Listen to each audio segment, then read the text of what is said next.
ये जी वाहिगुरु जी का खालसा वाहिगुरु जी की फतेह। सतनाम श्री वाहिगुरु साहिब जीओ। सलोक महला तीजा।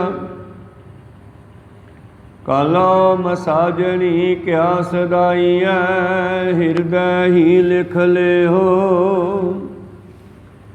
सदा साहिब कै रंग वसै, सदा साहिब कै रंग रहै। कबहू ना टूट स्नेहो, कालो मसाजनी जाए सी। लिखिया पी नाले जाए, नानक सह प्रीत न टुटाई। नानक सह प्रीत न जाए सी, जो तुर छोड़ी सच्चै पाए। नानक प्रीत न नानक सह प्रीत न जाए सी, जो तुर छोड़ी सच्चै पाए। वाहिगुरु ये पवित्र बचन तीसरे पातशाह धन धन श्री गुरु अमरदास महाराज जी के उचारण किए हुए श्री राग की वार विखे धन धन आत्मक जोत जागत जोत श्री ग्रंथ साहिब जी के पवित्र अंग 84 उपर सुभाएमान हैं। इस वार दीयां पौड़ियां चौथे पातशाह जी दीयां हन अते सलोक महल्ले महल्ले पहले दूजे तीजे इन्हां सतगुरां दे है। तो तीसरे पातशाह जी का सलोक वार चों सरवण कीता। दसदे है कि एक दिन की गल है, एक शाहूकार अपनी कलम दवार ते कागज लैके धन धन श्री गुरु अमरदास जी कोल आ गया। पुराने समयां दे विच शाहूकारां कोले दवातां ते कलमां होया करदियां सन, लेखे जोखे लिखते सन। वो अपनी कलम शाही दवात वाली अते कागज लैके श्री गुरु अमरदास जी कोल आ गया। कहना महाराज जिहड़ी तुसीं बाणी उचारदे हो तुहाडे उपदेश मैं लिखने हैं, मैनू लिखाउणा करो। तो उस वेले सतगुरु अमरदास महाराज जी ने ये बचन उचारण किए, ये शब्द उचारण किए। सतगुरु ओ शाहूकार नूं, ओ सेठ नूं जो कि गुरु का सिख सी, समझाउंदे होए बख्शिश करदे हन सिखां। और प्रथाए साखी महापुरुष बोलदे सांझी सगल जहान है। बचन सतगुरां ने किसी दे नाल भी सांझे कीते है, पर वो सारी दुनिया दे वास्ते है, साडे वास्ते भी है। तो जब सेठ ने सराफ ने उस शाहूकार ने कहा कि मैं तुहाडे उपदेश लिखने चाहुंदा हाँ जी। बाबा जी कहते छड्ड सिखा, ये कागज़ां ने लिखिया होया तां खत्म हो सकता है। पानी दे विच शाही घुल जाएगी, कागज़ घुल जाएगा और लिखिया होया भी खत्म हो जाएगा, घुल जाएगा। क्यों ना आपां इन्हां उपदेशां नूं हिरदे विच लिख लईए। जिहड़ा कि लिखिया होया हिरदे विच सुरत दे नाल जाना है, क्योंकि नाल सिख दे सुरत दे केवल ते केवल उपदेश जाने आ सतगुर दे। सुनिया मनिया मन कीता भाव, अंतरगत तीर्थ मलना।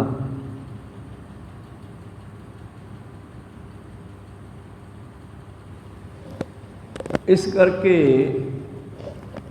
धन धन श्री गुरु अमरदास महाराज जी कहते काला मसाजनी क्या सदाई है, हृदय ही लिख ले हो। क्या कलम स्याही मंगाउणी आ, क्या कलो काली मसाजनी स्याही। कलो कलम ਤੇ ਮਸਾਜਨੀ ਸਿਆਹੀ। ਕਿਆ ਕਲਮ ਤੇ ਸਿਆਹੀ ਦਾ ਕਰਨਾ ਸਿੱਖਾ। ਕਾਗਜ਼ਾਂ ਤੇ ਲਿਖਣ ਦਾ ਕੀ ਫਾਇਦਾ ਜੇ ਇਹਨੂੰ ਆਪਾਂ ਹਿਰਦੇ ਵਿੱਚ ਹੀ ਲਿਖ ਲਈਏ। ਆਮ ਕਹਾਵਤ ਹੈ, ਪੈਸਾ ਗੰਠ ਤੇ ਬਾਣੀ ਕੰਠ, ਇਹ ਦੋਨੇ ਹਰ ਵੇਲੇ ਕੰਮ ਦਿੰਦੇ ਆ। ਜੇ ਬੰਦੇ ਦੇ ਗੰਢ ਵਿੱਚ ਹੋਵੇ ਪੈਸਾ ਤੇ ਸੁਰਤ ਵਿੱਚ ਕੰਠ ਹੋਵੇ ਜਪਜੀ ਸਾਹਿਬ, ਨਿਤਨੇਮ, ਗੁਰਬਾਣੀ। ਤੇ 22 ਦਾਵੇ ਤੁਸੀਂ ਯਾਤਰਾ 'ਤੇ ਚਲੇ ਗਏ, ਨਿਤਨੇਮ ਦੀ ਪੋਥੀ ਨਾਲ ਚੱਕ ਨਹੀਂ ਸਕਦੇ, ਤੇ ਤੁਹਾਡੇ ਜਵਾਨੀ ਯਾਦ ਹੈ ਬਾਣੀ, ਤੇ ਜਿੱਥੇ ਬੈਠ ਕੇ ਮਰਜ਼ੀ ਗਾ ਸਕਦੇ ਹੋ, ਜਿੱਥੇ ਮਰਜ਼ੀ ਬੈਠ ਕੇ ਉਸ ਨੂੰ ਸਿਮਰ ਸਕਦੇ ਹੋ, ਲਾਹਾ ਲੈ ਸਕਦੇ ਹੋ।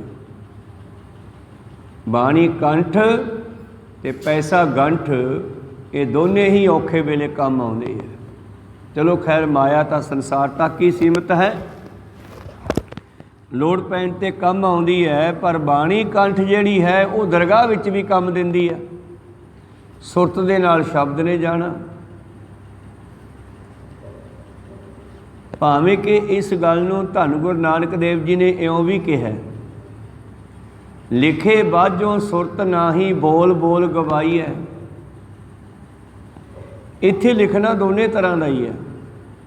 ਅਗਰ ਸਾਡੇ ਕੋਲੇ ਗੁਰੂ ਗ੍ਰੰਥ ਸਾਹਿਬ ਜੀ ਵਿੱਚ ਬਾਣੀ ਨੋਟ ਨਾ ਹੁੰਦੀ, ਨਾ ਲਿਖੀ ਹੁੰਦੀ, ਤੇ ਫਿਰ ਸਾਡੇ ਤੱਕ ਕਿਵੇਂ ਪਹੁੰਚਦੀ, ਉਹ ਵੀ ਠੀਕ ਹੈ। ਪਰ ਸਤਿਗੁਰੂ ਅਮਰਦਾਸ ਉਦੋਂ ਗਾਹਾਂ ਦੀ ਗੱਲ ਵੀ ਕਰਦੇ ਆ, ਕਹਿੰਦੇ ਇਹਨੂੰ ਹਿਰਦੇ ਵਿੱਚ ਵੀ ਯਾਦ ਕਰ ਲਓ, ਹਿਰਦੇ ਵਿੱਚ ਵਸਾਓ ਇਸ ਬਾਣੀ ਨੂੰ, ਕੇਵਲ ਕਾਗਜ਼ਾਂ 'ਤੇ ਲਿਖ ਲਿਖ ਕੇ ਨਾ ਰੱਖੋ। ਜੋ ਲਿਖੀ ਹੋਈ ਹੈ ਇਹਨੂੰ ਚੇਤੇ ਕਰੋ, ਯਾਦ ਕਰੋ, ਸੁਰਤ ਵਿੱਚ ਵਸਾਓ। ਤੇ ਗੁਰੂ ਨਾਨਕ ਦੇਵ ਜੀ ਦਾ ਵੀ ਇਹੀ ਬਚਨ ਹੈ ਕਿ ਲਿਖਿਆ ਬਾਝੋਂ ਸੁਰਤ ਨਾਹੀ। ਲਿਖਣ ਦਾ ਇੱਕ ਹੋਰ ਵੀ ਕਾਰਨ ਸੀ ਪੁਰਾਣੇ ਸਮਿਆਂ ਦੇ ਵਿੱਚ। ਧੰਨ ਧੰਨ ਸ਼੍ਰੀ ਗੁਰੂਆਂ ਜੀ ਦੇ ਸਮੇਂ ਗੁਰਬਾਣੀ ਦੀਆਂ ਪੋਥੀਆਂ ਲਿਖਣ ਦੀ ਇੱਕ ਸੇਵਾ ਲਾਈ ਜਾਂਦੀ ਸਿੱਖਾਂ ਨੂੰ, ਕਿਉਂਕਿ ਉਦੋਂ ਹੱਥੀਂ ਲਿਖਾਈ ਹੁੰਦੀ ਸੀ। ਉਸ ਵੇਲੇ ਤਾਂ ਪ੍ਰੈਸਾਂ ਆਦਿ ਨਹੀਂ ਸੀ, ਜਿੱਥੇ ਸਿੱਖ ਸੰਗਤਾਂ ਹੋਰ ਅਨੇਕਾਂ ਤਰ੍ਹਾਂ ਦੀਆਂ ਸੇਵਾਵਾਂ ਕਰਦੀਆਂ ਸਨ। ਪੜ੍ਹੇ ਲਿਖੇ ਸਿੱਖ ਛੋਟੀਆਂ ਛੋਟੀਆਂ ਕਾਪੀਆਂ ਬਣਾ ਕੇ ਕਾਗਜ਼ਾਂ ਦੀਆਂ,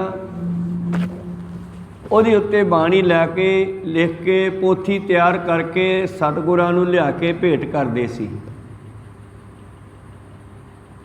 ਜਿਵੇਂ ਭਾਈ ਸਾਹਿਬ ਭਾਈ ਗੋਪਾਲਾ ਜੀ ਨੇ ਜਪਜੀ ਸਾਹਿਬ ਸੁਣਾ ਕੇ ਭੇਟ ਕੀਤਾ ਛੇਵੇਂ ਪਾਤਸ਼ਾਹ ਜੀ ਨੂੰ। ਤੇ ਜਿਹੜੀਆਂ ਉਹ ਪੋਥੀਆਂ ਸਿੱਖ ਆਪਣੇ ਘਰਾਂ ਤੋਂ ਸਾਲ ਛਮਾਹੀ ਬਾਅਦ ਲਿਖ ਕੇ ਲਿਆਉਂਦੇ, ਕੋਈ 10 ਕੋਈ 20, ਉਹ ਪੋਥੀਆਂ ਲਿਆ ਕਰਕੇ ਸਤਿਗੁਰਾਂ ਨੂੰ ਭੇਟ ਕਰ ਦਿੰਦੇ, ਤੇ ਸਤਿਗੁਰੂ ਉਹਨਾਂ ਨੂੰ ਅੱਗੇ ਬਾਣੀ ਪੜ੍ਹਨ ਦੇ ਚਾਹਵਾਨ ਸਿੱਖਾਂ ਨੂੰ ਦੇ ਦਿੰਦੇ।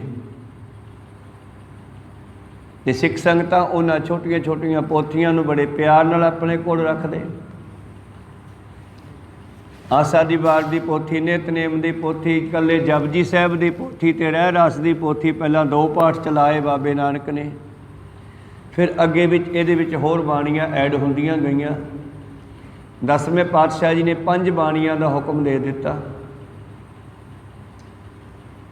ਤੋ ਲਿਖਿਆ ਬਾਝੋਂ ਸੁਰਤ ਨਾਹੀ, ਬੋਲ ਬੋਲ ਗਵਾਈ ਆ। ਹੁਣ ਆਪਾਂ ਅੱਜ ਤੱਕ ਕਿੰਨੀ ਕਥਾ ਕਰ ਲਈ ਹੋਣੀ ਆ, ਜਿੰਨੀ ਕੁ ਆਪਾਂ ਨੋਟ ਕਰ ਲਈ ਉਨੀ ਕੁ ਦੁਬਾਰੇ ਰਿਪੀਟ ਕਰ ਸਕਦੇ ਹਾਂ, ਉਹਨੂੰ ਪੜ੍ਹ ਸਕਦੇ ਹਾਂ, ਵਿਚਾਰ ਸਕਦੇ ਹਾਂ, ਜਾਂ ਮੋਬਾਈਲਾਂ ਰਾਹੀਂ ਰਿਕਾਰਡਿੰਗ ਕਰਦੇ ਹਾਂ, ਸੁਣ ਸਕਦੇ ਹਾਂ ਦੁਬਾਰੇ। ਪਰ ਜਿਹੜੀ ਉੱਦਾਂ ਕਰ ਕਰਕੇ ਆਪਾਂ ਲੰਘਾ ਦਿੱਤੀ, ਪਤਾ ਨਹੀਂ ਕਿੰਨੀ ਚਲੀ ਗਈ। ਮਸਕੀਨ ਜੀ ਦੀ ਕੀਤੀ ਹੋਈ ਕਥਾ ਜਿਹੜੀ ਰਿਕਾਰਡਿੰਗ ਹੋ ਗਈ, ਅੱਜ ਵੀ ਸੰਗਤਾਂ ਲਾਹਾ ਖੱਟ ਰਹੀਆਂ। ਪਰ ਇਹਦੇ ਇੱਕ ਹੋਰ ਅਰਥ ਵੀ ਆ, ਲਿਖੇ ਬਾਝੋਂ ਸੁਰਤ ਨਾਹੀ। ਜਿਵੇਂ ਸਕੂਲਾਂ ਵਿੱਚ ਫੱਟੀਆਂ ਉੱਤੇ ਬੱਚਿਆਂ ਨੂੰ ਲਿਖਣ ਦਾ ਹੁਕਮ ਹੁੰਦਾ ਸੀਗਾ, ਮਾਸਟਰ ਫੱਟੀ ਨੂੰ ਕੱਚੀ ਕਰ ਦਿੰਦਾ, ਬੱਚੇ ਉੱਤੇ ਸ਼ਾਹੀ ਨਾਲ ਲਿਖਦੇ। ਇਹਦੇ ਨਾਲ ਕੀ ਹੁੰਦਾ, ਅੱਖਰ ਸੁਰਤ ਵਿੱਚ ਬਹਿ ਜਾਂਦੇ। ਕਹੋ ਸਤਨਾਮ ਸ੍ਰੀ। ਔਰੰਗਜ਼ੇਬ ਦੇ ਕੋਲ ਜਦੋਂ ਜ਼ਫਰਨਾਮਾ ਭੇਜਿਆ ਨਾ ਲਿਖ ਕੇ, ਤੇ ਜ਼ਫਰਨਾਮਾ ਪੜ੍ਹ ਕਰਕੇ ਜਦੋਂ ਲੜਕੀ ਨੇ ਉਸ ਨੂੰ ਸੁਣਾਇਆ, बड़ा दुखी होया भी मेरे राज विच मैथों इन्नियां गलतियां हो गईयां, मैनूं पता नहीं लग्या, पछताउण लग्या। ते अखीर ते सतगुरां ने बड़ी सुंदर गल लिखी सी बई जे हुण तू अखीर ते सुन के फतेह बुलावेंगा तां तेरी जान निकलू, नहीं जान नहीं निकलनी। कहो सतनाम श्री वाहिगुरू। जो ये गल नाल लिखती ना, हुण औरंगजेब की जान नहीं निकल रही। कहो सतनाम श्री वाहिगुरू। तड़फ रहा है पर सवास नहीं निकल रहे, क्योंकि ये भी जिद्दी सीगा, कट्टड़ सीगा मुसलमान मत विच। कहंदा मैं सिखां दा ये शब्द, ये मंत्र है जिहड़ा नहीं बोलना। वाहिगुरू जी का खालसा, वाहिगुरू जी की फतेह। ते पातशाह ने थल्ले लिखता भी जिन्ना चिर तू ये बोलदा नहींगा उन्ना चिर तेरी मौत नहीं हो सकती, लमकेगा। जिद हो गई ना, कट्टरता हो गई, मैं तो बोलना ही नहीं गा। और गुरु प्यारियो फिर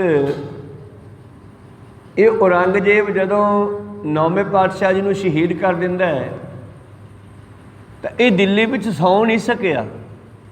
उन्हां दे नाल शहीद होए शहीद भाई मती दास, सती दास, उन्हां दे रूहां ने इन्हां नूं आके रात नूं डराउणा और नाले कहना हुण तू दिल्ली विच नहीं सौ सकदा, निकल जा इत्थों। फिर इन्हें औरंगाबाद शहर बसाया आपदे नां ते। औरंगाबाद औरंगजेब ने आपदे नाम ते नगर बसाया ते उत्थे जाके रहन लगे। दिल्ली दे विच सभा लगी दे विच इहने जफरनामा जद सुनिया, जदों मंजे ते पिया है आखिरी समय ते जफरनामे दियां ये पंक्तियां चेते आउंदियां बई जिन्ना चिर तू फतेह नहीं बुलाउंदा उन्ना चिर तेरी जान नहीं निकलनी। तड़फ रहा है, जिद्दी बड़ा सी। अखीर वजीरां ने एक जुगती दसी, क्योंकि वजीर राजियां नूं जुगतियां दसदे आ। मंत्री का मतलब है मंत्र, मंत्र का मतलब है सलाह मशवरा देने वाला, उन्होंने असी मंत्री कहने हैं। कोई सतनाम श्री। तो औरंगजेब के जिहड़े मंत्री हैं वो उन्होंने सलाह दिंदे न बई तुसी ऐदां करो, मूँह चों ना बोलो, कलम नाल कागज़ ते लिख दिओ। ते लिखण नाल तां उदों भी ज़्यादा सुरतरा ही बोलिया जाऊगा। कहो सतनाम श्री। अखीर उस नूं अपनी जिद छड्डनी पई। उन्हें कलम दे नाल कागज़ ते लिखिया फिर वाहिगुरू जी का खालसा, वाहिगुरू जी की फतेह। जो तुसी लिखोगे तो तुहाडी सुरत बोलूगी भी, फिर जाके उहदी जान निकली सी। कहो सतनाम श्री। पर मरण तो पहला पहला अपने वजीरत नूं, अपने वजारत नूं, वजीरां मंत्रियां नूं कहना भी जिथे मैनूं दफनाओगे ना उत्थे ना किसी ने दीवा जगाउणा, ना झाड़ू मारना, ना उत्थे कोई दरख्त लाउण दी लोड़ है मेरी कबर ते। मैं कुदरत के खिलाफ चलिया, मैं कुदरत के एंटी चलिया, मैं कुदरत के इन्हां बेअंत रंगां नूं इक्को रंग करना चाहुंदा सी। अज दे वजीर मंत्री भी कोई चाहुंदे आ बई सारे साडी ही मत वाले होण, आ दूजे पंथ ना ही होण। कहो सतनाम। औरंगजेब ने भी यही सोचिया सीगा सारे मुसलमान होण, अज वाले राजे भी यही सोचते हैं सारे साडे वर्गे ही होण, भगवें होर कोई होवे ना। लेकिन गुरु गोबिंद सिंह जी कहते परमेश्वर ने अनेका रंगां दी दुनिया साजी है। रंगी रंगी भांति कर कर जिनसी माया जिन उपाई। ये रंग बरंगी सोहनी लगती है। ये सारी उहदे हुक्म अंदर चलने वाले है। मानस की जात सबे एके पहचान वो, अनेका रंगां विच भी एक वसिया होया है। सारी सृष्टि जो अनेका रंगां दी है इहदे विच एक वसिया होया, उस एक नूं जानना करो। मानस की जात सब है एके पहचान वो, करता करीम सोई। असी करता कहने हैं, मुसलमान करीम कहते हैं। राज कर रहीम सोई, रोजी देन वाला वो राजक कहते हैं। रहीम रहम दिल वह परमेश्वरी है, एको ही आ। करता करीम सोई, राज कर रहीम सोई। दूसरों न भेद कोई, भूल पर मानवो। बांके बंगाली हैं, बंगाल दे रहने वाले बंगाली। बंग के बंगाली हैं कि दिल्ली के दिल वाली हैं, दिल्ली वाले। सब तेरी आज्ञा में चलता है, कोई भी ऐसी दुनिया नहीं है ਜਿਹੜੀ परमेश्वर के हुक्म तो बाहर होवे। तां ते सारियां विच रंग बरंगी दुनिया विच एक परमेश्वर नूं देखना करो। को सतनाम श्री ये खालसे नूं सिक्ख्या दित्ती आ, सारी सृष्टि नूं सिक्ख्या दित्ती आ। जिहड़ा मनदा चंगा रहूगा, जिहड़ा नहीं मनूगा फिर अपनी कीती पाऊगा। और औरंगजेब ने भी कोशिश की कि मैं सारे हिंदुस्तान के वासियों नूं मुसलमान बना देवां, पर बना सकिया, तड़फदा होया मरिया।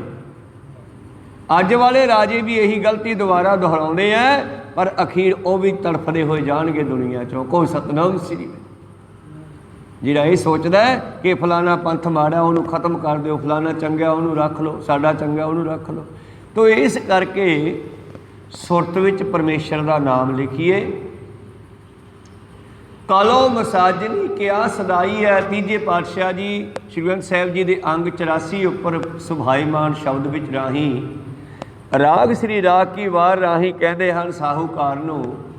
एक सेठ आया, कहना जी कृपा करो तुहाडे उपदेश लिखवाओ, मैं कापी ते लिखने चाहना, बही ते लिखने चाहना। बाबा जी कहते छड्ड खैड़ा, इन्हां नूं सुरत विच लिख ला, भाव चेते कर याद कर मूँह जुबानी। को सतनाम श्री कालो मसाजनी क्या सदाई है, हिरदै ही लिख ले हो, सदा साहिब कै रंग रहे। ਜਿਹੜੇ हमेशा परमेश्वर नाल जुड़े रहंदे हन, अपनी सुरत भी शब्द नूं लिख लैंदे हन। वाह गुरु वाह गुरु वाह गुरु वाह गुरु वाह गुरु वाह गुरु वाह गुरु।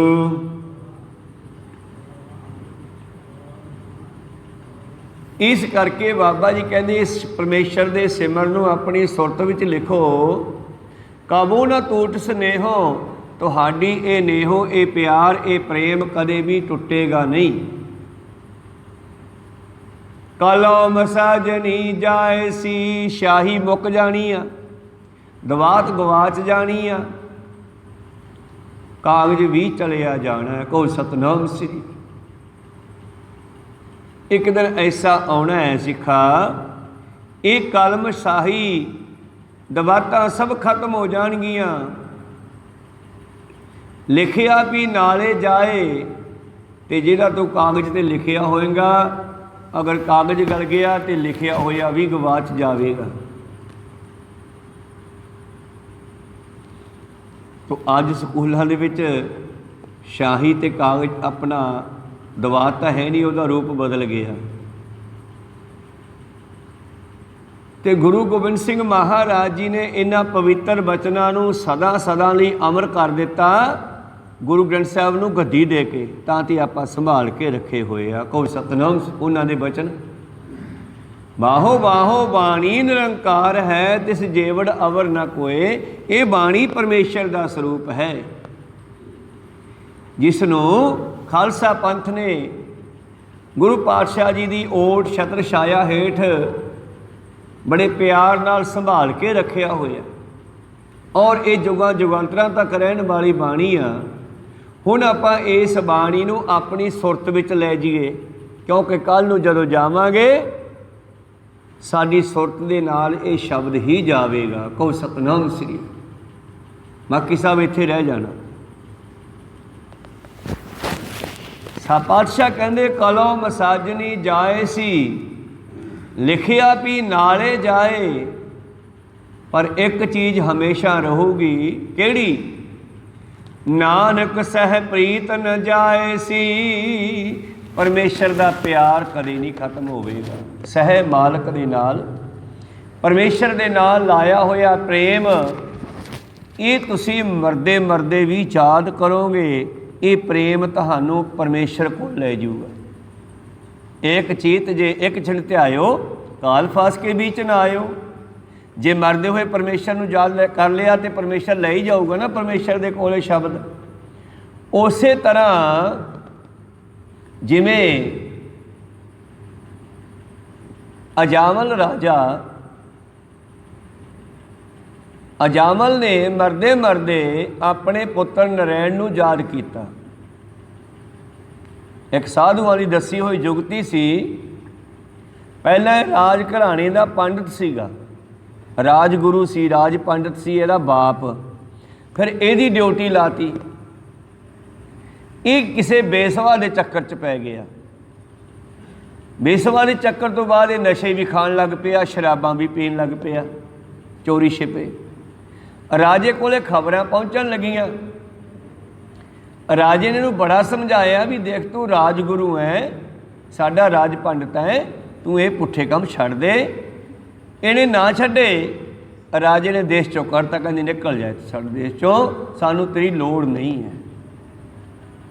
ਫਿਰ ਇਹ ਆਪਣੀ ਘਰਵਾਲੀ ਉਸ ਬੇਸਵਾ ਸਮੇਤ ਆਪਣੇ ਬੱਚਿਆਂ ਸਮੇਤ ਨਿਕਲ ਗਿਆ। ਹੁਣ ਭੁੱਖਾ ਮਰਦਾ, ਜੰਗਲਾਂ ਵਿੱਚ ਜਾ ਕੇ ਕਿਤੇ ਛੰਨ ਪਾ ਲਈ, ਕੁਟੀਆ ਪਾ ਲਈ, ਉੱਥੇ ਰਹਿਣ ਲੱਗੇ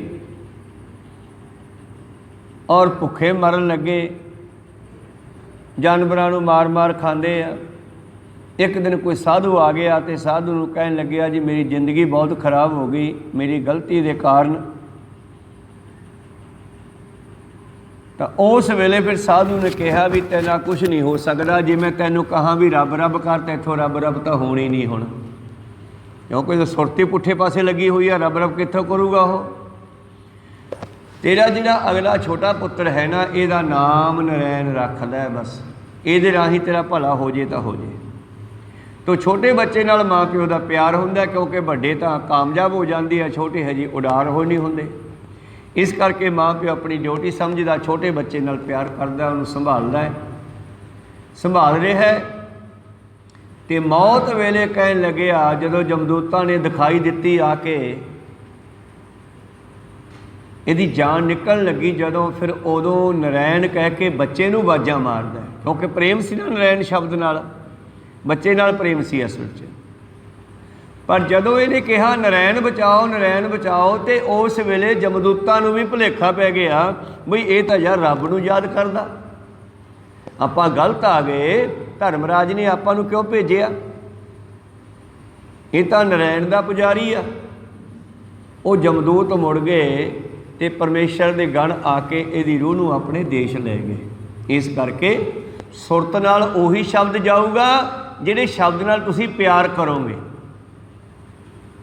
ਲਿਖੇ ਬਾਝੋਂ ਸੁਰਤ ਨਾਹੀ, ਬੋਲ ਬੋਲ ਗਵਾਈ ਹੈ, ਜਿੱਥੇ ਜਾਏ ਬਹੀ ਹੈ ਭਲਾ ਕਹੀਐ, ਝੋਲ ਅੰਮ੍ਰਿਤ ਪੀਜੈ, ਗੁਣਾ ਕਾ ਹੋਵੇ ਵਾਸਲਾ, ਕੱਢ ਵਾਸ ਲਈਜੈ। ਜਿੱਥੋਂ ਗੁਣ ਮਿਲ ਜਾਣ ਉੱਥੋਂ ਗੁਣਾਂ ਨੂੰ ਗ੍ਰਹਿਣ ਕਰ ਲਓ। ਵਾਸ ਕੀ ਹੁੰਦੀ ਆ? ਖੁਸ਼ਬੂ। ਫੁੱਲ ਦੀ ਖੁਸ਼ਬੂ ਨੂੰ ਗ੍ਰਹਿਣ ਕਰਨਾ। ਸੁਰਤ ਵਿੱਚ ਜਾਂਦੀ ਆ ਖੁਸ਼ਬੂ, ਫੁੱਲ ਤਾਂ ਜਾਂਦਾ ਨਹੀਂ ਨਾ, ਖੁਸ਼ਬੂ ਜਾਂਦੀ ਆ ਅੰਦਰ। ਇਸ ਕਰਕੇ ਫੁੱਲ ਦੀ ਖੁਸ਼ਬੂ ਨੂੰ ਗ੍ਰਹਿਣ ਕਰਨਾ, ਜਿਵੇਂ ਇਸੇ ਤਰ੍ਹਾਂ ਬਾਣੀ ਦੇ ਗਿਆਨ ਨੂੰ ਗ੍ਰਹਿਣ ਕਰਨਾ। ਸ਼ਬਦ ਦੇ ਜਿਹੜਾ ਅੰਤਰਿਕ ਭਾਵ ਹੈ, ਜੋ ਬਾਣੀ ਕਹਿੰਦੀ ਹੈ, ਉਹਨੂੰ ਧਿਆਉਣਾ, ਉਹਨੂੰ ਸਿਮਰਨਾ, ਯਾਦ ਰੱਖਣਾ। ਸੋ ਸਿੱਖ ਸਖਾ ਬੰਧ ਪਹਿ ਭਾਈ, ਜੇ ਗੁਰ ਕੇ ਭਾਣੇ ਵਿੱਚ ਆਵੇ, ਆਪਣੇ ਭਾਣੇ ਜੋ ਚੱਲੇ ਭਾਈ, ਵਿਛੜ ਚੋਟਾਂ ਖਾਵੇ, ਬਿਨ ਸਤਿਗੁਰ ਸੋ ਕਦੇ ਨ ਪਾਵੇ ਭਾਈ, ਫਿਰ ਪਛੋਤਾਵੇ। ਹਰ ਕੇ ਦਾਸ ਹੋਹੇਲੇ ਭਾਈ, ਜਨਮ ਜਨਮ ਕੇ ਕਿਲ ਵਿਖ ਦੋ ਕਾਟੇ, ਸਤਿਗੁਰ ਮੇਲ ਮਿਲਾਈ। ਇਸ ਕਰਕੇ ਗੁਰੂ ਕਿਰਪਾ ਕਰਨ। ਸਤਿਗੁਰੂ ਅਮਰਦਾਸ ਮਹਾਰਾਜ ਜੀ ਕਹਿੰਦੇ ਇਹਨੂੰ ਹਿਰਦੇ ਵਿੱਚ ਲਿਖੀਏ ਆਪਾਂ, ਜਿਹੜਾ ਕਦੇ ਵੀ ਜਾਂਦਾ ਨਹੀਂ, ਅਖੀਰ ਤੱਕ ਮਰਨ ਤੋਂ ਬਾਅਦ ਵੀ ਕੰਮ ਆਉਂਦਾ। ਨਾਨਕ ਕਚੜਿਆਂ ਸਿਓ ਤੋੜ, ਢੂੰਡ ਸੱਜਣ ਸੰਤ ਪੱਕਿਆ, ਓਏ ਜੀਵੰਦੇ ਵਿਛੜੇ, ਓਏ ਮੋਇਆ ਨਾ ਜਾਹੀ ਛੋੜ। ਇਹ ਸ਼ਬਦ ਤੁਹਾਨੂੰ ਮਰਨ ਤੋਂ ਬਾਅਦ ਵੀ ਸੰਭਾਲੂਗਾ। ਜਿੱਥੋਂ ਦਾ ਸ਼ਬਦ ਤੁਹਾਡੇ ਚੇਤੇ 'ਚ ਹੋਊਗਾ, ਤੁਹਾਨੂੰ ਉੱਥੇ ਲੈ ਜਾਊਗਾ। ਫਿਰ ਕਿਉਂ ਨਾ ਵਾਹਿਗੁਰੂ ਸ਼ਬਦ ਨਾਲ ਪਿਆਰ ਪਾਈਏ, ਇਹ ਸਾਨੂੰ ਧੁਰ ਪਰਮੇਸ਼ਰ ਕੋਲ ਲੈ ਜੇ। ਕਹੋ ਸਤਨਾਮ ਸ੍ਰੀ। ਜੇ ਕੋਈ ਰਾਹ ਦੇ ਸ਼ਬਦ ਯਾਦ ਕਰੋਗੇ, ਫਿਰ ਰਾਹ 'ਚ ਹੀ ਰਹਿ ਜਾਓਗੇ। ਇੱਥੋਂ ਜਾਂਦੇ ਹੋਏ ਘਰ ਨੂੰ ਚੇਤੇ ਰੱਖੋਗੇ, ਘਰੇ ਜਾਓਗੇ। ਜੇ ਰਸਤੇ ਦਾ ਕੋਈ ਮਿੱਤਰ ਦੋਸਤ ਯਾਦ ਆ ਗਿਆ, ਕੋਈ ਸਬਜ਼ੀ ਲੈਣੀ ਯਾਦ ਆ ਗਈ, ਕੋਈ ਇੱਧਰ ਉੱਧਰ ਕੰਮ ਯਾਦ ਆ ਗਿਆ, ਫਿਰ ਘਰੇ ਨਹੀਂ ਜਾਓਗੇ, ਫਿਰ ਉੱਧਰ ਨੂੰ ਜਾਓਗੇ। ਕਹੋ ਸਤਨਾਮ ਸ੍ਰੀ। ਘਰੇ ਜਾਣ ਵਾਸਤੇ ਪਰਮੇਸ਼ਰ ਨੂੰ ਯਾਦ ਕਰਨਾ ਪੈਣਾ। ਰਾਮ ਕਹੋ, ਨਰਾਇਣ ਕਹੋ, ਵਾਹਿਗੁਰੂ ਕਹੋ, ਪਰ ਇਹਨੂੰ ਸੁਰਤ ਵਿੱਚ ਰੱਖਣਾ ਪੈਣਾ। ਮੇਰੇ ਪ੍ਰੀਤਮ ਜੀ ਕਹਿੰਦੇ सदा सैब के रंग रहे कबू न टूट स्नेहो, कलो मसाजनी जाए भी लिखिया भी नाले जाए, नानक सह प्रीत न जाए सी जो तुर छोड़ी सच्चे पाए। महला तीजा। अगे फिर सानू विखाउंदे आ दुनिया। पातशाह जी कहते आ देख लो दुनिया। महला तीजा। नदरी आमदा नाल न चलई, वेखो को व्यो पाए। कहते किन्ने भी उपाय कर लो, दुनिया का जिन्ना समान है तुसी ये चो एक सूई भी नाल नहीं ले जा सकते। सब तो छोटी उदाहरण बाबे नानक ने दुनी चंद राही दे दी है। जिस वेले सतगुरु उदासी करते हुए एक इलाके च गए तो उतों का एक सेठ दुनी चंद जिहदे कोले बाबे नानक के समय 1469 ईस्वी विच 7 लाख रुपया सी। अज तो लख लोग कुछ भी नहीं, अरबा खरबा ते गल चल गई। उदों 7 लाख बहुत बड़ा हुंदा सीगा। ते लोग तुहानूं पता भी जिहदे कोले बहुते पैसे आ विखावा जरूर करदा कि मेरे कोले इन्ने पैसे आ। अजकल विखावे का ढंग वधिया कोठी पा लूगा, वधिया गड्डी लियाऊगा, वधिया साजो समान, वधिया ऐश करूगा। दुनिया को बंदा पैसे वाला है, कहो सतनाम सी। ते उदों लोग कोठे ते झंडे ला लेंदे ते दुनी चंद दे कोठे ते 7 झंडे लगे हुए सी, कहो सतनाम सी। इहदे कोले 7 लाख रुपये का मालक है। ते इहने शराध कीते ते शराध जद कीते ना, इन्हें सारे नगर निवासियों को सद्या। कुदरती गुरु नानक देव जी भी उत्थे गए हुए आ और इन्हें बंदे भेजे भी सारे आ गए। किसी ने दसिया भी एक साधु बैठे न बाहर, दुनी चंद कहते उन्होंने भी लैके आने। आके बाबे नानक जी ने बेनती की, महाराज घरे चलो। कहने क्यों जी? तुहानूं प्रशादा छकाउणा। काहदे वास्ते? बस वैसे ही घरे चलो। बाबा जी नाल उठ के तुर पे सने मरदाना। मरदाने तुहानूं पता भुख लगती रहिंदी सी। तो जब पहुँचे घरे तो प्रशादा सजा करके बाबे नानक दे मरदाने होरां दे मूहरे रखिया ना। बाबा जी कहते भी ऐं दस भी ये प्रशादा है काहदा, क्यों छका रहा तू? कहना जी मेरे बापू दे श्राद्ध है। अच्छा फिर की जी? साडे आ पंडित कहंदे आ भी जे श्राद्धां विच प्रशादा छकाया जावे पंडितां नूं, साधुआं नूं, ते ओह भोजन जिहड़ा बुढ़ियां कोले पहुँच जांदा है। बाबा जी कहते तेरा बापू तो कई दिनों का भुखा है। दुनी चंद हैरान हो गया जी, है सोनू पता? कहने हाँ, क्योंकि पंडितां ने तो हजे विखाया नहीं कित्थे रहिंदा उहदा बापू। वो तो हर साल खा के सराध ते तुर जांदे आ, पर अज दिव्य दृष्टि वाला आ गया। बाबा नानक जी कहते तेरा बापू तो पिछले कई दिनों तो भुखा बैठा, उन्होंने खाण नूं कुछ नहीं मिलिया। कहते सोनू पता कित्थे है जी? कहते हाँ, वो बघियाड़ दी जून च पिया होया है जी। बघियाड़ दी जून च? कहने हाँ। नहीं तैनूं तसल्ली तो लै जा थाली चक के प्रशादे वाली, इधर खेतां मन्नी जा, जंगल विच तैनूं एक शेर मिलूगा, बघियाड़ मिलूगा, बुढ़ा तैनूं कुछ नहीं कहता, डरी ना। वो हुण शिकार नहीं कर सकता, इसे करके भुखा है।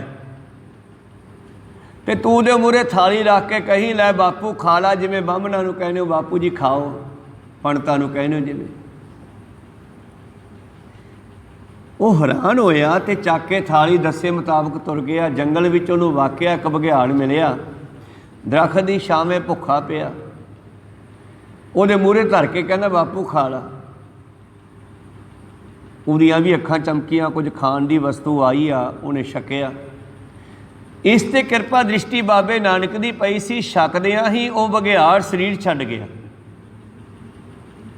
ते दिव्य रूप च सामने खड़ा हो गया। दुनी चंद वेख रहा वो सूखम रूप नूं, इसे शरीर वर्गा ही आ। सूखम मूर्त नाम निरंजन काया का आकार, वो सूखम स्वरूप सामने खड़ा। दुनी चंद कहना बापू तू बघियाड़ दी जून च किवें पै गया? कहना पुत तैनूं पता ही आ भी मैं मांस खाया करदा सी बना के घरे, तरह तरह के मसाले पा के स्वाद ला, तो जिदन मेरी मौत हुई है उदने गुआढ़ियां ने बनाया सी। कहो सतनाम श्री। तो मैनू आ गई उहदी वासना, वासना का बद्धा ही जीव भटकदा फिरदा, वासना करके नवें थावां ते जन्म लैंदा। कहो सतनाम श्री। मैनू उहदी खुशबू आ गई, वासना आ गई, उधरों मैं सोच लिया भी बड़ा स्वाद बनया, क्योंकि तजर्बेकारां नूं तां फिर मुश्क तो ही पता लग जाता है स्वाद का भी किहो जिहा स्वाद होगा, भी बड़ा स्वाद बनया है। जे मिल जाता तो उधरों मौत हो गई। तो यह शब्द लैके पहुँचिया रब के सामने, बई मांस बड़ा स्वाद सी, खाना सी, कहते जा बघियाड़ बन के पहला मांस वाला काम नवेड़ के आ। कोई सतनाम सी। जो मांगया ठाकुर अपने ते सोई सोई देवे, यही शब्द लै गया ना वो दुनी चंद। परमेश्वर ने दोबारा बघियाड़ बनाता, पुत ओदे का बघियाड़ बन के मांस ही खाई जाना। अज तेरे घरे किहड़ा महापुरुष आया है, उहदी किरपा नाल मेरी मुक्ति हो गई, हुण मैं चलिया। इन्ना कह के वह रूह अलोप हो गई। ये घरे आके बाबे नानक दे पैरीं पै गया। बाबा जी कहने क्यों? कहने जी अज मुक्ति हुई है मेरे बापू की। को सतनाम सी। अज मैं प्रतख अखां नाल देख लिया। कोई सेवा दसो हुण मैं तुहाडी सेवा कर सकां। बाबे नानक ने एक सूई दिती, कहंदे लै सूई रखी सामभ के। अच्छा जी, क्योंकि दिमाग खुशी दे विच बंद हो गया इहदा सोचना। ये तैथों सूई असी दरगाह च लवांगे। वो सूई फड़ के खुशी खुशी घरे गया। घर वाली घर दे विच ही सी, अंदर गया भागवान कोले। कहना भागवान ने आ सूई सामभ के रख दे। क्यों? ये बाबा जी महापुरुष कहते हैं भी दरगाह च लवांगे। कहती कमला होया, दरगाह च तो कुछ भी नहीं जाता, तू झूठा पै जाएगा। सूई हुणी मोड़ के आ, कह दे सूई तो नाल नहीं जानी जी। बीबी दे समझाउण ते वापस आ गया। कहना जी आ लो, ये सेवा तो नहीं होंदी। कहते क्यों? तू मंगी सी सेवा, हुण करदा नहीं। कहना जी सोनू पता नाल तो कुछ जाता नहीं गा, फिर सूई तुहानू मैं किवें देऊँगा। बाबा जी कहने फिर जो तू 7 लाख जोड़ के जमा करके अंदर रखे, ਇਹਦਾ की करेगा? ये नाल ले जाएगा? फिर अखां चमकियां भी यार, भी नाल नहीं जाना। मौत तो कदे भी हो सकती है। करोना वाले वेखो ना, सेकंडां विच बंदे मर रहे हैं। बस फेफड़े बंद ते प्राण बखेरू उड़ जाते हैं। कोई सतनाम सी।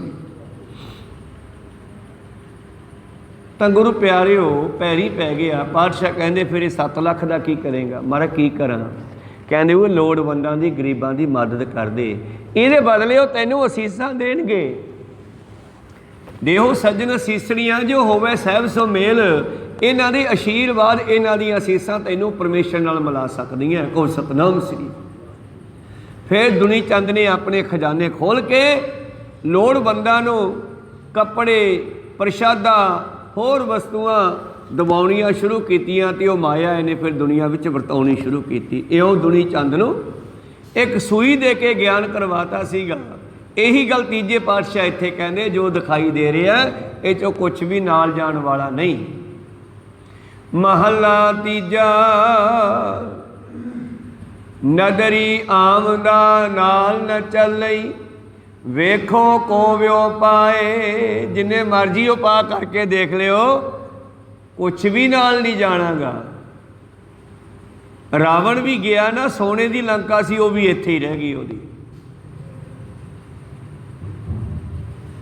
राम गयो रावण गयो, जौ को बहु परिवार, कहो नानक तिर कछ नहीं, सुपने ज्यों संसार।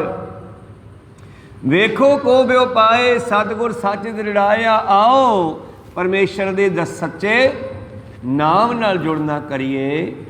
सच रहो लिव लाए, जिहड़ा गुरु ने दस्से है इहदे नाल लिव लाइए, सिमन करिए। यह नाल जाण वाली वस्तु है। नानक शब्दी सच है, करमी पल्ले पाए। बस ये शब्द ही नाल जाण वाला है ते चंगे कर्मां दे नाल सानू प्राप्त होया है। कहो सतनाम। वड्डे भाग आ उन्हां दे, वड्डे भाग तिन्हां गुरसिखां पिछल राती उठ बहंदे। उस तो भी वड्डे भाग है ਜਿਹੜੇ ਉੱਠ ਕੇ ਸ਼ਬਦ ਨਾਲ ਜੁੜ ਜਾਂਦੇ ਆ। ਕਹੋ ਸਤਨਾਮ ਸ੍ਰੀ। ਵੱਡੇ ਭਾਗ ਹੈ ਤੁਹਾਨੂੰ ਮਨੁੱਖਾ ਜਾਮਾ ਮਿਲਿਆ। ਤੁਮਰੀ ਕਿਰਪਾ ਤੇ ਮਨੁੱਖ ਦੇ ਪਾਈ ਆ ਦੇਹੋ ਦਰਸ ਹਰ ਰਾਇਆ। ਮਨੁੱਖ ਜਨਮ ਤਾਂ ਬਹੁਤ ਦੁਨੀਆ ਨੂੰ ਮਿਲਿਆ, ਪਰ ਉਹਨਾਂ ਵਿੱਚੋਂ ਵੱਡੇ ਭਾਗ ਹਨ ਜਿਹੜੇ ਗੁਰੂ ਨਾਨਕ ਦੇ ਘਰ ਵਿੱਚ ਪੈਦਾ ਹੋ ਗਏ, ਉਹਦੇ ਸਿੱਖਾਂ ਦੇ ਘਰ 'ਚ ਪੈਦਾ ਹੋਏ। ਇਹ ਉਦੋਂ ਵੱਡੇ ਭਾਗ ਹੈ।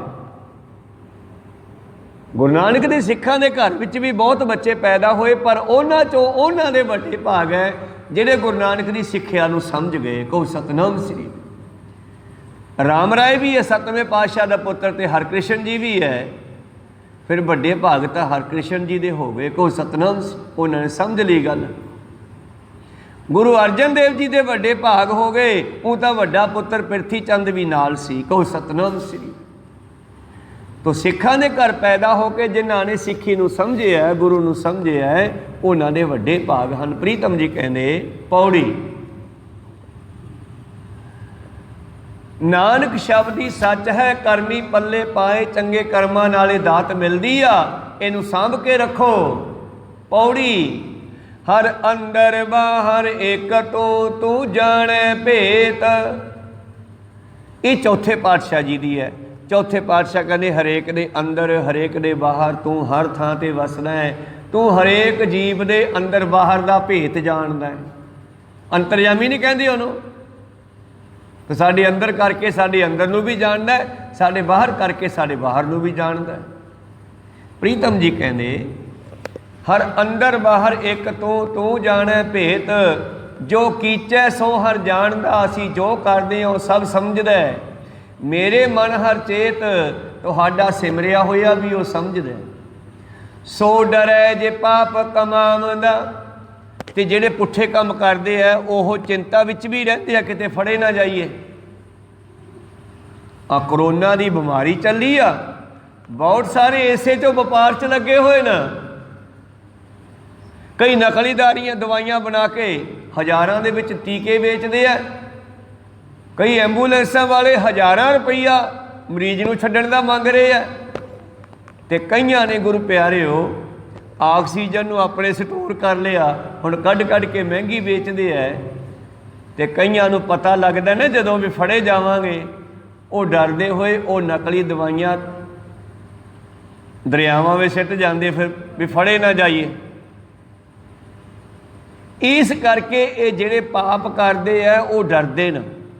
ਸੋ ਡਰੈ ਜੇ ਪਾਪ ਕਮਾਵੰਦਾ, ਧਰਮੀ ਵਿਗਸੇਤ, ਜਿਹੜੇ ਆਪਣੇ ਧਰਮ ਤੇ ਕਾਇਮ ਹੈ ਉਹਨਾਂ ਨੂੰ ਕਿਹਦਾ ਡਰ ਬਈ? ਜਿਹੜਾ ਪੁੱਠੇ ਕੰਮ ਕਰੂਗਾ ਉਹ ਡਰੂਗਾ। ਉਹਨਾਂ ਦਿਨੇ ਨੀਂਦ ਆਵੇ ਨਾ ਰਾਤ ਨੂੰ ਨੀਂਦ ਆਵੇ। ਕੀ ਉਹਨਾਂ ਨੇ ਦੁਨੀਆ ਦਾ ਸ਼ੋਸ਼ਣ ਕਰਕੇ ਰਾਤ ਨੂੰ ਸੁੱਖ ਦੀ ਨੀਂਦ ਲੈ ਲਈ? ਪੁੱਛ ਕੇ ਦੇਖੋ, ਨਹੀਂ ਸੌਂਦੇ ਉਹ। ਕੋਈ ਸਤਨਾਮ ਸੀ, ਨਹੀਂ ਨੀਂਦ ਆਉਂਦੀ ਗੀ। ਮਾਇਆ ਤਾਂ ਭਾਵੇਂ ਇਕੱਠੀ ਕਰ ਲਈ, ਉਹ ਕੋਠਾ ਭਰ ਲਿਆ ਹੋਣਾ, ਪਰ ਨੀਂਦ ਨਹੀਂ ਆਉਂਦੀ। ਕਹੋ ਸਤਨਾਮ ਸੀ।